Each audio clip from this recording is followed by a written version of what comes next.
All right, so we have a lot to cover with this episode, and I'm going to try to make sure that this doesn't bore you to death with like a 15-minute, 20-minute long review. So let's get right into it.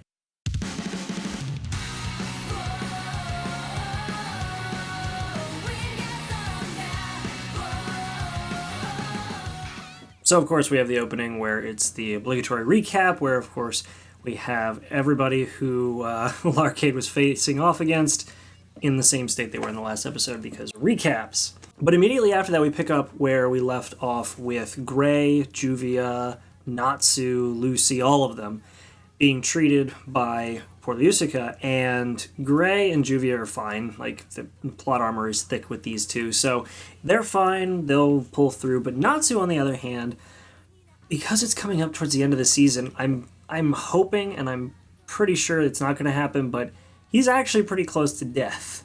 And I don't think that the season's going to end out with, like, them having to avenge him, but I also didn't think that they would have to sort of pull the whole dead Makarov thing. So for me, some things are up in the air, though I'm holding pretty firm that Natsu's not going to die. But he is emitting smoke, and the magic that Brandish used beforehand isn't working now, so kind of up in the air as to what I'm thinking might happen versus what may actually happen. It's a grab bag at this point for me, so we'll see what happens. But apparently he's very cold, and he's emitting smoke, which means I feel like his magic may be dispelling from him. And this leads us to sort of a subconscious conversation that Natsu's having with his impression of Zeref, or Zeref in general. I'm not 100% sure. But this is actually really interesting because it seems as though all of Natsu's memories of his past are starting to sort of reveal themselves to him through his subconscious. Whether this is actually Zeref's doing or whether it's Natsu's brain kind of playing tricks on him and slowly revealing things as he's dying, I'm not sure which one it's going to be. But we learned that Wendy, Natsu, Gajil, Sting, Rogue, all of the Dragon Slayers, the main Dragon Slayers who were actually raised by dragons, knew each other in a way. They would fight one another. They would, Wendy would cry and hope that they would stop fighting. Gajil and Natsu would stop fighting. Sting and Rogue were the same age as Wendy, even though Wendy's still young because of the 7-year time skip. But even with that, they are sort of the younger group who looked up to Natsu and Gajil as older brothers. It's kind of cool, actually, to see, even though we never actually, visually saw any sort of, relationship between them at that age other than a couple flashbacks, we actually get sort of a more emotional connection between them that the writer kind of wants us to believe already existed, which is kind of cool. And we see, of course, the past that Natsu and Zeref and their parents had, and the fact that Natsu, along with both of their parents, perished when a dragon attacked. So that was kind of something we already knew, that we actually get a glimpse of Natsu and Zeref's parents, which was actually really cool. And I like the character design. I don't know why. It's odd to me, but this sort of almost pulls from ancient Egyptian times kind of look. I really do like that, and it adds even more depth to the world and makes you realize how long Zeref has actually been around. So we have that kind of character moment where we see a lot of Natsu's past that we had already kind of seen, and then more of it when we learn about his previous existence and relationship with the other Dragon Slayers that has only now been established in the past few episodes, or in the past few seasons of the whole relationship and actually being introduced to these newer characters. Especially considering that Sting and Rogue are fairly new characters in the grand scheme of things when it comes to this series, and the fact that they're kind of retconning them into the rest of the overall characters, that's kind of cool to me. If retconning's done well, I like it. This one is right on the edge of kind of you're pushing it, but I'm okay with it, so I'm okay with it. But yeah, after that, Sting takes over because it's a familiar face that Natsu sort of subconsciously replaced Zeref with, which makes me think that it's mostly Natsu's brain doing this and not actually anything under Zeref's control. But so Sting is now guiding Natsu through his memories. And speaking of Sting doing stuff, he is now trying to find the rest of his group to help them fight. And sure enough, he's going to be the one fighting Larcade, which is awesome. And it's what I thought was going to happen, especially considering that Rogue was pretty much taken out of the fight.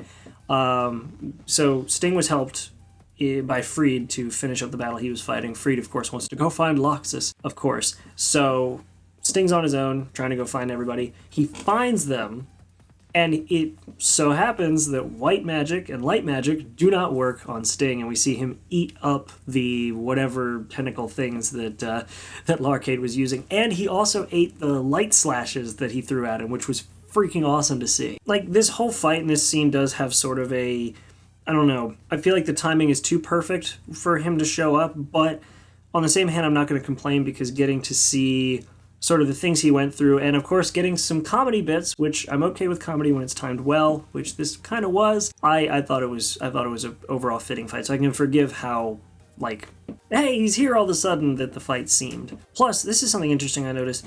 Sting keeps saying that Larkade smells exactly like Natsu, like exactly like him. He said everybody has a different scent, but Larkade smells exactly like Natsu. And I'm wondering why that is. Part of me is wondering if, like, because he said that it's, you know, Mavis is Larkade's mother, Natsu is his uncle, and Zareth is his dad.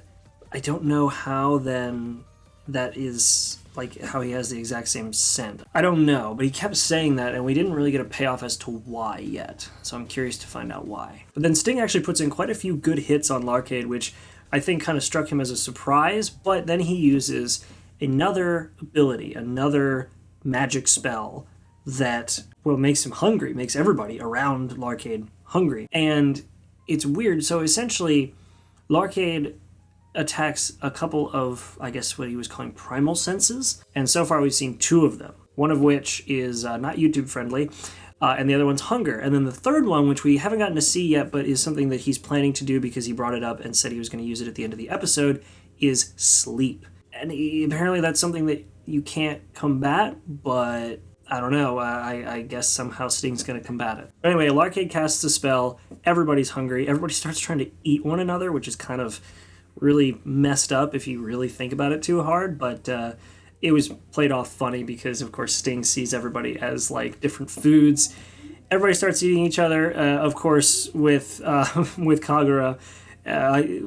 Gosh, yeah. There's fan service.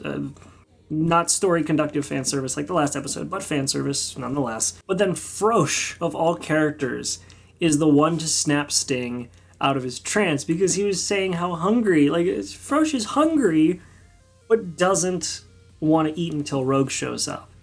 And that was enough to, like, snap Sting out of it and make him realize that, like, he needs to send everybody away. He needs to, you know, like, not send everybody away. He knocked them all out. He punched everyone. You even see, like, a little smoke coming off of poor little Frosh's head. And I guess that was to keep them from eating one another, and then Sting was going to use that, like, the lack of distractions and the fact that he snapped out of it to sort of fight it, I guess. It was kind of confusing how he overcame it. They didn't explain it very well other than, like, oh, friendship, which, again, if you saw my review for the last episode, it's up there. If you saw my review for the last episode, you'll know that there are ways of making friendship a part of storytelling and actually make it good, and then there's trash ways of doing it, and this is somewhere kind of right in the middle. But anyway, so Sting's fighting. He is very weak because of the hunger, and we get Rogue dropping in. And so Rogue drops in, and because Sting is hungry and Rogue can't fight because he's so weak, he gives Sting his shadow ability, the rest of his magic power. And I don't know why they've established so many times that eating a different magic type doesn't work, because every single time we've seen it in the series, it works. Including this time, where Rogue gives Sting his shadow magic, and Sting eats it just fine and becomes half light, half shadow, and is ready to kick some ass. And I love the fact that they did the little, like, half and half split thing. It kind of looked like it was getting ready to be like an episode of Death Battle, so that was kind of cool to see. But I like the character design that Rogue, like Rogue's magic gave Sting on the one side. Like, I like that character design Sting has now. It's kind of cool to see his, like, Dragon Force, but in black and white. Also, something of note, the music has never been a letdown in this series. The music has always been incredible in this series. And the one score they used once Rogue showed up, I don't know what it is or what the song is, but I love, like, listen to it. I love it. It fits perfectly. Have a listen. Wondered where you were. Like, it has this sort of uplifting familiarity to it that gives you, as the viewer, the idea that things are about to get better. And I love that because the music has always had some sort of positive effect and had some sort of like emotional impact to the viewer that works every time it's implemented. And I love that about this series. But then we cut away from this uplifting bit and Sting about to go ham on Larcade, and we get back to Natsu not doing too hot, literally not doing too hot. He's getting cold and dying. And then the episode's kind of over. And they really kind of set a lot of things in motion, but didn't pay off on a lot of things. This is one of those episodes where there's a lot of stuff that's getting kind of led into, but not paid off yet. And I'm still waiting for that, because that's going to be the moment that things are really going to kick into gear, is once everything goes to the Zera fight. And I'm really waiting for that, because you know it's going to be good when that happens. Either way, though, this episode was actually a really good setup episode to lead us into the next few episodes of what I'm going to assume will be a lot of action, a lot of story, a lot of backstory, possibly some retconning, but I do hope that the writing, the level of writing, the amount of attention to detail that they used in last episode and a little bit in this episode are carried over into the next few episodes, because that was a refreshing sort of extra bit of story that I really enjoyed. But either way, guys, make sure to like and subscribe. I hope you enjoyed this review. Sorry about all the background noise. I try not to record when everybody's home, but everybody's home and nobody cares that I'm recording, so we're just going to roll with it and say make sure to like and subscribe. Hope you guys enjoyed. Leave a comment letting me know what you guys think. I know some of you are probably still salty that I'm not doing any sort of reaction videos, but no, we're not doing reaction videos anymore. Check out the links in the description for the show itself. If you want to watch it, I'll leave a link to the Funimation website. And apart from that, I'll see you all in the next video. Make sure to be there and have a good one.